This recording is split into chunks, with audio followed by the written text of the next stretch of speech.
परमात्मा काय सांगतात परिचयामध्ये की मी निराकार आहे, ज्योती स्वरूप आहे, परमधामचा निवासी आहे, सूर्य तारांगणाच्या फार पलीकडचा निवासी आहे, जिचा आवाजही पोचत नाही, अशा ठिकाणचा तो निवासी आहे.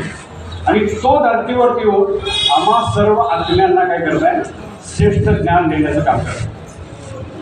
म्हणजे ज्ञान कुठलं ज्ञान? नाही ज्ञानेन सत्रेश्य पवित्र मिह विद्यते. म्हणजे ज्ञानासारखं पवित्र या जीवनामध्ये काही नाही आहे, तर ते ज्ञान घेणं आवश्यक आहे. म्हणून भक्ती, पहिली भक्ती तर जरुरीच आहे. कारण भक्ती म्हणजे काय, पहिली पायरी आहे. त्या पायरीवर आल्यानंतर दुसऱ्या पायरीवर पण चढायला पाहिजे. पहिल्याच पायरीवर बसून आपल्याला सर्व काय मिळेल का?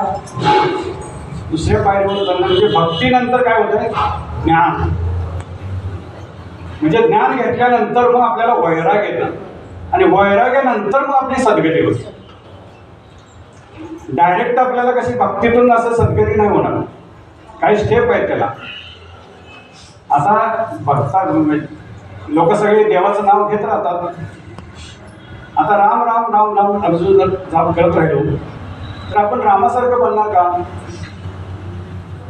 जसं कुठल्याही प्रकारचं शिक्षण असतं, एखाद्याला डॉक्टर बनायचं आहे तर डॉक्टरचा फोटो आणायचा, एखादा जाणीमानी प्रसिद्ध डॉक्टर असेल त्याचं नाव घेत राहायचं, त्याचा फोटो लावायचा आणि त्यांना पुजायचं.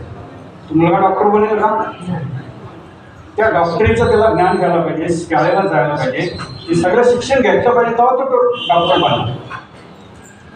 तसं आपण भगवंताचं परमात्म्याचं नाव घेत राहिलो, पण त्या नावाबरोबर त्याचे गुण तो कशा पद्धतीनं म्हणला. म्हणून म्हण आहे, नर से नारायण नारी से लक्ष्मी. म्हणजे नर ऐंशी करणी करे नर से नारायण बने, नारी ऐंशी करणी करे नारी से लक्ष्मी बने. तर ही करणी कोणती, ते कर्म कोणतं, तर ते कर्म परमात्माने शिकवतो. आणि तो शिकवतो म्हणजे काय करतो, गुप्त रीतीनं.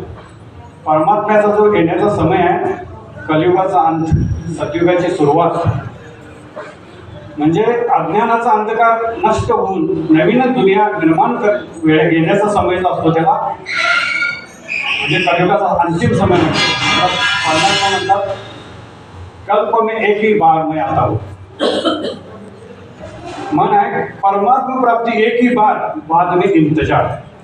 परमेश्वर प्राप्ती काही बार बार होत नाही, त्याचा येण्याचा समय आहे. त्या समयालाच जर आपण त्याला जाणून घेतलं, ओळखलं, त्याची स्मृती केली, त्याचं ज्ञान प्राप्त केलं, तर आपल्याला त्याचे सगळे लाभ घेता येतात. ती करणी, ते कर्म शिकवण्यासाठी परमेश्वर या धर्तीवरती अवतरित झालेला आहे. आणि हे अवतरित झालेला सुद्धा आपल्याला ह्या जगा शास्त्र सगळे जे आजपर्यंत वाचत आलेलं आहे, तर त्याचं सार जे आहे ते परमात्मा सांगेल आहे. मग शास्त्रामध्ये काय आहे, शास्त्रामध्ये जसं की आट्यामध्ये नमक, म्हणजे आटा इतका असतो पण नमक आपण त्यात किती जास्त वेळा टाकत नाही. जेवढं पीठ आहे तेवढंच जर मीठ टाकलं तर ते होईल का बरोबर. म्हणजे शास्त्र इतकी लिखाण केलेली आहे, पण त्याच्यात ज्ञान किती आहे, जसं नमक एवढं. आटे में नमक इतना ही ज्ञान उसमें बचा है. आणि ते ज्ञान ते सार रूपात परमात्मा आपल्याला सांगत आहे. आणि ते परमात्मा सांगताय की तुम्ही पहिल्यांदा ज्ञान काय दिलं त्यांनी, परमात्माने, की मी कोण, तुम्ही कोण आहात, मी कोण, माझं काय. हे दोन प्रश्न आपल्यासमोर काय मिळतात. तर मी कोण आणि माझं काय हे जर प्रश्न विचारला तर आपण काय सांगतो, मी अमुक अमुक, मी माझं हे नाव, माझं हे गाव, माझं हे पद म्हणजे पोस्ट. हा आपला परिचय आहे का तो? तर परमात्म्याने सांगितलं की तुम्ही एक कोण आहात, चैतन्य शक्ती आहात, अजर अमर अविनाशी.